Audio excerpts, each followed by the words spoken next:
मुंबई के मलाड उत्तर विभाग में शिकायतें प्रकाशित होने के बावजूद बृहन्मुंबई नगर निगम इसके ऊपर आंखें मूंदी बैठी है।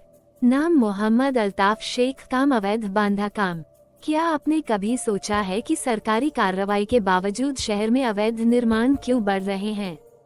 बीएमसी की गोपनीय जांच रिपोर्ट से चौंकाने वाले विवरण जवाब देते हैं। बीएमसी के पी उत्तर वार्ड मलाडपुर द्वारा तैयार की गई 2024 की रिपोर्ट ने अवैध निर्माण ठेकेदार मोहम्मद अल्ताफ शेख द्वारा मलाडपुर, पठानवाड़ी, संजय नगर, मलिका होटल के पास, सुगरा पार्क के सामने और अन्य स्थानों पर किए गए कई अवैध निर्माणों के खिलाफ जानबूझकर निष्क्रियता के लिए नागरिक अधिकारियों की खिंचाई की है। हाल ही में पास के कुछ स्थानीय कार्यकर्ताओं ने आरटीआई अधिनियम और शिकायत के तहत रिपोर्ट का विवरण मांगा है। आंतरिक जांच रिपोर्ट, जिसकी एक प्रति मुंबई फाइट्स बैक के पास है, ने संबंधित अधिकारियों की ओर से गंभीर चूक और मलाडपुर में बीएमसीपी उत्तर क्षेत्र में अवैध संरचनाओं की रक्षा के लिए भ्रष्ट आचरण, वित्तीय लेन देन और जानबूझकर अनदेखी में उनकी संलिप्तता का खुलासा किया। कार्यकर्ता द्वारा उपलब्ध कराए गए आंकड़ों के अनुसार 2023 में नागरिक अधिकारियों ने अवैध निर्माणों को कोई नोटिस नहीं दिया था।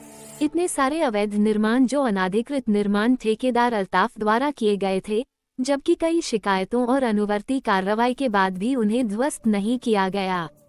2023-2024 में कई नोटिस जारी किए गए, लेकिन रिकॉर्ड पर दिखाने के लिए एक साल में केवल कुछ ही संरचनाओं को ध्वस्त किया गया, जो कि पी उत्तर वार्ड मलाड में है।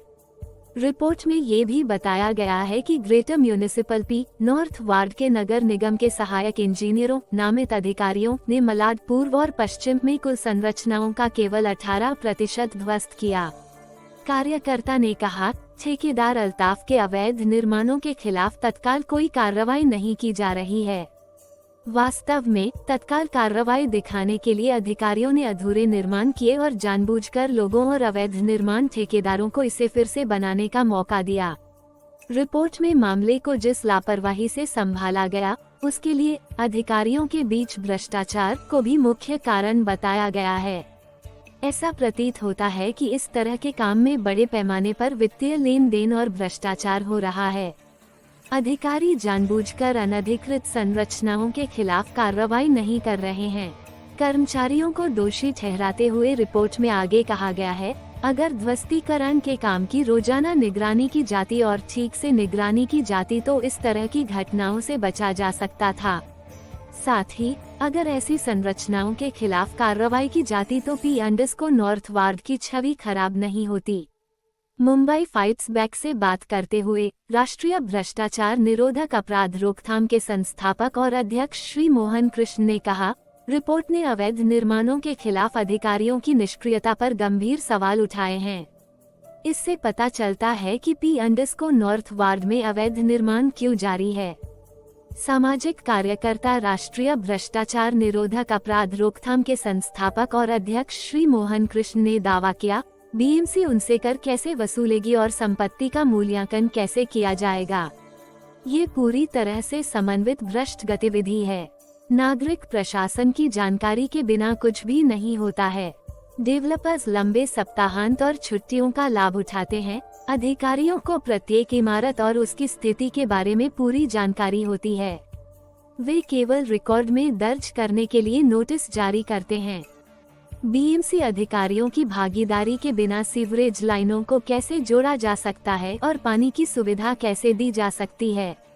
श्री कृष्ण ने कहा कि उन्हें अधिभोग प्रमाण पत्र या पूर्णता प्रमाण पत्र की आवश्यकता नहीं है, फिर भी उनके पास पानी, बिजली, सीवरेज आदि जैसी सभी सुविधाएं हैं। उन्होंने ये भी कहा कि स्थानीय राजनेता, निर्वाचित प्रतिनिधि और नागरिक अधिकारी डेवलपर्स के साथ मिले हुए हैं, जबकि मालवानी, राठौड़ी, मुड, पठानवाड़ी, मलिका होटल के पास, त्रिवेणी और अन्य स्थानों पर अवैध निर्माण ने दिए गए बुनियादी ढांचे पर बोझ के अलावा कुछ नहीं जोड़ा है। प्रत्येक दिन वाहनों को पार्क करने के लिए संघर्ष करना पड़ता है। एक बार जब वाहन सड़क के दोनों ओर खड़े हो जाते हैं और पैदल चलने वालों का लगातार प्रवाह होता है, तो एक भी कार आसानी से नहीं गुजर सकती है, मोहन कृष्ण ने कहा। जबकि दिसंबर 2024 में सुप्रीम कोर्ट ने दिशा निर्देश जारी करते हुए कहा था कि लंबे समय तक रहने और निवेश के बावजूद अवैध निर्माण को नियमित नहीं किया जा सकता है। न्यायमूर्ति जे.बी. पारदीवाला और न्यायमूर्ति आर. महादेवन की पीठ ने कहा है कि स्थानीय प्राधिकारी द्वारा अनुमोदित भवन योजना का उल्लंघन या उससे विचलन करके किए गए निर्माण और बिना किसी भवन योजना अनुमोदन के दुस्साहसिक तरीके से किए गए निर्माण को प्रोत्साहित नहीं किया जा सकता है।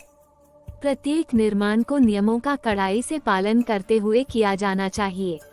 अदालत ने आगे कहा कि दोषी अधिकारियों के खिलाफ उचित आपराधिक और विभागीय कार्रवाई की जाएगी।